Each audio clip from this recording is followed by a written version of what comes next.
சிஎஸ்கேக்கு Cameron green வேணுமா? எங்கள தாண்டி எட்றா பார்க்கலாம் அப்படின்னு 64.3 கோடியோட மினி ஆக்ஷனுக்கு வரப்போறாங்க கேகேஆர். இதுல பிக் சர்ப்ரைஸ் என்ன அப்படின்னா, ஆண்ட்ரே ரஸ்ஸல ரிலீஸ் பண்ணியிருக்காங்க. எல்லாரும் எதிர்பார்த்தது கண்டிப்பா வெங்கடேஷ் ஐயரை ரிலீஸ் பண்ணுவாங்கன்னு தான். ஏன்னா வெங்கடேஷ் ஐயர் ஒரு சூப்பரான ஆல்ரவுண்டரா இருந்தாலும் கூட 23.75 கோடிங்கிறது கண்டிப்பா அவருக்கு ஒரு மிகப்பெரிய அமௌண்ட் தான். ஸோ கண்டிப்பா அவரை ஆக்ஷன்ல விட்டு திரும்ப எடுப்பாங்க அப்படிங்கிற மாதிரி எல்லாரும் எதிர்பார்த்தோம். அதே மாதிரி அவரை ரிலீஸ் பண்ணியிருக்காங்க. பட் அவரோட சேர்த்து மொத்தம் 10 பிளேயர்ஸை ரிலீஸ் பண்ணியிருக்காங்க கேகேஆர். இதுல முக்கியமா பார்த்தோம் அப்படின்னா ஆண்ட்ரே ரசல் ரொம்ப காலமா கேகேஆருடைய ஒரு ஆஸ்தான பிளேயரா இருந்திருக்காரு. 13 கோடி பர்ஸ் அமௌண்ட்டுக்கு ஏற்ற மாதிரி ரீசெண்ட் டைம்ல அவருடைய பர்ஃபார்மன்ஸ் இல்லைங்கிறது கண்டிப்பா நம்ம ஒத்துக்கிட்டு தான் ஆகணும். ஸோ அதனால அவரை ரிலீஸ் பண்ணியிருக்காங்க.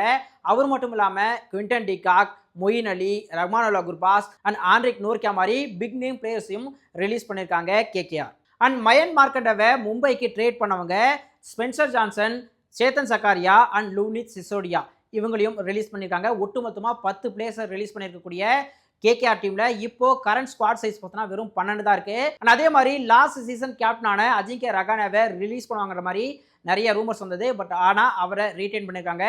இப்போதைய சூழ்நிலை அவங்களுடைய கரண்ட் ஸ்குவாட் சைஸ் 12. இதுல Sunil Narine and Rovman Powell ரெண்டு ஓவர்சீஸ் பிளேயர்ஸ் மட்டும்தான் கேகேஆர் ரீடைன் பண்ணியிருக்காங்க. ஸோ கண்டிப்பாக அவங்களுக்கு 6 ஓவர்சீஸ் பிளேயர்ஸ் தேவை.